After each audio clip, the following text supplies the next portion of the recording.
আমার তাড়াতাড়ি নাও, নামাজের সময় এসে দেরি হয়ে যাবে।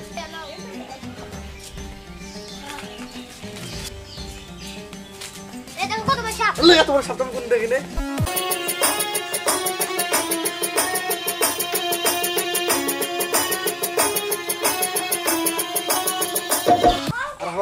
এত বড় হিসাব সাপ মনে হয় না, আমরা নাচ পড়ে যেতে মনে হয় বাধা দিতে। ঠিকই কইছো ভাই। দাঁড়াও, শয়তান তার দোয়া তো আমি জানি, দোয়াটা বললে আমরা নামাজ চলে যাই। আউযু বিল্লাহি মিনাশ শাইতানির রাজিম, বিসমিল্লাহির রহমানির রহিম। ভাইয়া দেখো শয়তান তার দোয়া পড়তে সাপ তো চলে গেছে। চলে যাই, আমরা নামাজ পড়ে আসি।